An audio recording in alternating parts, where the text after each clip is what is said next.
Not that it's an unpopular opinion, but I am someone who thinks that a phone camera is good enough quality for most people in their day-to-day lives. So if that's the quality standard that's considered to be good enough, then I guess through this video, I'll be turning it up a notch to be great enough to the point where I don't even mind recording this intro on my phone. So I'll be going over some of the tools and techniques from apps to setups and settings to color adjustments that I use to get the best video image I can out of my phone. I'll be using the good old base model iPhone 17, so it's not the Pro, not the Pro Max. This is stuff that pretty much anyone can do on just about any type of phone. To get a better image though, the main thing is you're gonna need more control than the default camera apps offer. So thankfully there is the Blackmagic Camera app that is completely free and works on both iPhones and Androids. You have control over all of these things that, for one, you don't have any control over in the regular camera app. And these are the same settings that you do have control over in like a real dedicated camera. And to some people, this might look incredibly overwhelming. It honestly wasn't that long ago since I was overwhelmed by it. Starting on the top, we have the lens. Now, this is the same thing as the cameras on the iPhone. You have the ultra wide, you have the regular, and you have the 52mm, which is actually just the 2x digital cropped in enhanced mode that you get in the regular camera app. And then next to that, you have the frames per second. I like to record at 24. If you plan on slowing down your footage later, then that's when I would like crank it up to something like 60 frames per second. And your frame rate goes hand in hand with your shutter speed. Now, your shutter speed should be the closest thing to 2x your frame rate. So I have it set to 24. So my shutter speed will be 1/48. If you have your shutter speed cranked too high, any kind of motion would just look like weird. Or if you have it too low, it'll look like you're in a PowerPoint slideshow. It'll just look like you're lagging out. And to the right of that, you have your iris, which is the same thing as aperture or your f-stop. You can't control it on your phone. So that's one less thing to worry about. And next up is the ISO. This is a big one in terms of getting good quality video on a phone. Pretty much all it is digital brightness. So the more you bring it up, the brighter your image gets. I like to keep it as low as possible, so there's less noise and kind of that digital grain, almost staticky look on your footage. And then we got the white balance and the tint. Now, these control the color of your footage. White balance is orange and blue. Tint is magenta and green. If you look at like a color wheel, those two groups of colors are on opposite sides, so that's the reasoning for having those colors. These are the core settings that'll be affecting your image the most, but I will be comparing the footage from both the Blackmagic Camera app and the regular camera app at the end, so you can see the differences for yourself. And then you have the bottom, which is a lot more basic. On the left, you have your histogram, which helps with exposure. I'll be hitting on that in like 2 seconds. Maybe 3. There's the storage of your device and also the audio levels. But now onto all of these side menus. Starting at the top with the top option are the zebras. And if I flip them on here, they're an exposure tool that pretty much highlights with a zebra type of pattern what part of that image is at that level of exposure. And then next we have focus peaking, which if I turn that on, what's highlighted red is what's in focus. And next, we actually have something that I like to use on all of my cameras is the rule of thirds grid. Now, kind of similar, underneath that, you have your aspect ratio guides. I'm gonna leave it off, but if you were to turn it on, and let's say you're recording horizontally, but you also wanted to frame up what would fit in like a vertical video, you can use something like the 9:16 guideline. But this next one is probably one of my favorite features on the entire Blackmagic Camera app. My multiple $1,000 professional cinema camera from Sony doesn't have this, and that is false color. And at a first glance, that is surely something for your eyes to feast on, but pretty much similar to zebras, it assigns a certain color with a level of exposure. Now, since zebras on this app can't go below 75, this is probably what I'm gonna use to expose my skin tone later. I'll save your eyeballs and turn this off. Then we have the flash. Everyone knows how a flash works, but these next menus are about to totally fly by. We have focus. You can autofocus or dial it in manually, which actually uses haptic feedback, so that's a pretty nice experience. Then we have the exposure, which literally, it just controls the ISO. Underneath that is the zoom, or again, you could just control the lens selection there. I'll actually flip it to the front camera because we have a fun one, the LUTs. These are kind of just pre-made styles and looks that you can go for. Some of them aren't even that bad, but I'm gonna keep that off. Finally, there are the stabilization settings, which since I am using a tripod, I'm just gonna leave those completely off. But that actually leads us into the next part, which is setting up the scene.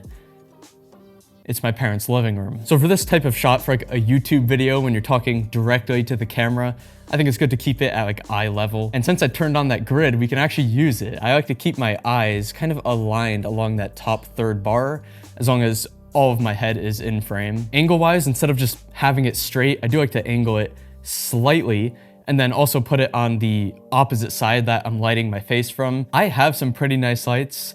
They do make a difference, but you don't need it. You can just position yourself with the natural light that the gods are giving you that day.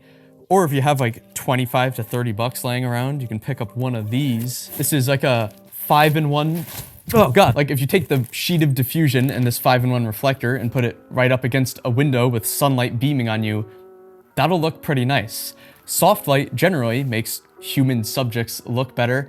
That's why I choose to double diffuse on my softbox on my main light. And I position that on the same side as the closest source of light, which in this case is a window. And all of the lighting equipment I own is from the brand Newer, which is, if you search it on Amazon, they're kind of budget line of lights that are pretty popular on there. I've had no issues at all though, and I'll be throwing links to pretty much everything I talk about this video in the description. I also have a set of 2 panel lights. I really only use one, and I position it back there and kind of blast the back side of my face to kind of give a glow here. A little hack that I think looks really nice is taking like a lamp or something like that and just shooting it behind you. Like if I turn that off, like it looks, I guess it doesn't look bad, but it just looks like kind of dull. And since there's tons of windows in here, sometimes light's beaming through, that's when I put up this dark side of my 5-in-1 reflector. And I mean, the difference is pretty noticeable. This is more contrast. If I throw that across the room, there's less contrast. Right now it looks fine without it. And actually in the past, when I'm feeling kind of lazy, I just put blankets down where the light's reflecting off the floor, and it actually does a pretty good job. And usually I'm using my phone to sit in frame and adjust the lighting, but in this case, my phone is the camera, and my phone lacks a flip out screen. But I'm very lucky to have an iPad I can use to still sit in frame and adjust the lights on without having to get up 10 times, and see myself with QuickTime by plugging my phone into my MacBook. Now, hopefully you at least kind of get the gist of how the app works and how to get some decent lighting. If not, it's probably my fault. But now it's actually time to apply that information and dial in this image and get it looking nice. So originally I was actually just gonna use the standard lens, but I think the 52mm, even though it's a digital zoom, it just looks better. And like I mentioned before, I actually have an external lens for an iPhone. This is the Moment anamorphic one.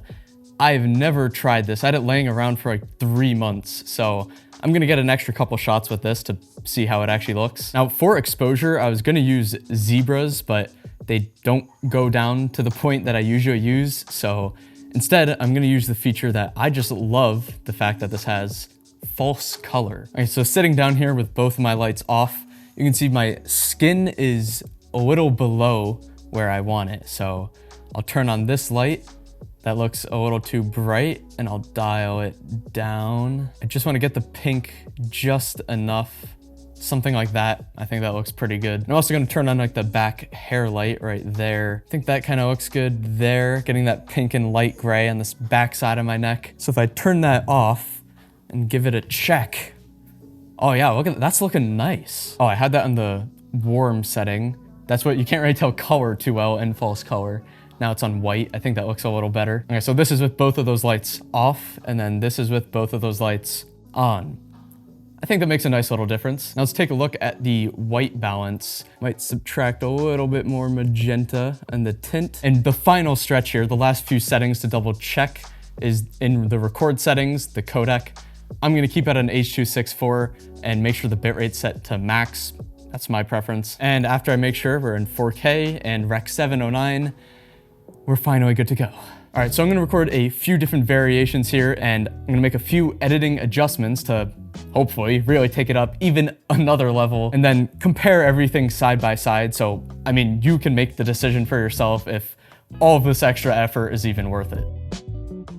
Similar to lighting a shot, no matter what camera you're recording on, there's almost always going to be something that you can improve with some kind of color adjustment. Now, this part is heavily dependent on a few things, like, for one, your skill level, your device type, or the device power. Again, if this was the perfect world, which it's not, and you were going for the absolute best quality out of your phone's video camera, my recommendation for software would be DaVinci Resolve, which is yet another amazing free software made by the same people who made the camera app, Blackmagic. But much like their camera app, this can get complicated very quickly. So instead of talking about how I make the adjustments, I'm just gonna talk about the type of adjustments I make, including my little secret sauce that I think really brings out quality. And then you can, on your own, figure out how to do that or something similar in whatever software you use. So step 0, make sure your display is not in night shift mode or anything where it'll skew up all the colors. I'm only saying that because I've done it before. And I guess you can't edit footage that you haven't transferred yet. So the real step 1 would be going into your Photos app or the Blackmagic Camera app and transferring it to your laptop. You just go to the media section, select the files, and personally I chose to airdrop it to my MacBook. And this right here is the shot with all of the settings properly dialed in on the Blackmagic Camera app.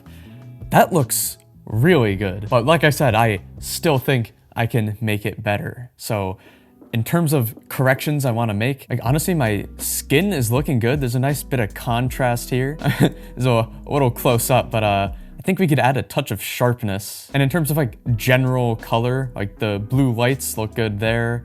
This warm light looks maybe like a little too yellow green. And my shirt looks like it has almost too much like magenta in it. So honestly, I think the first thing, and probably one of the only things I need to do, is I'm gonna try dragging the midtones slightly away from green. And then on a new node, I'm gonna add a little bit, just a very little bit of contrast. I'm actually gonna drop down the midtones, like just such a tiny bit. And then I'm gonna add a little bit of saturation, just kind of for my face. So far this is what we got. This is the before, and then this is the after. But what I like to do after is kind of what I consider the secret sauce. And that is add a new node, create a mask, and then adjust the outside of the mask to be a slight bit darker. And since on this image, the light is coming from the right side of my face, I'm gonna adjust the mask to be facing that same direction. It's just gonna look a lot more natural. I like to use the curves. I just put a point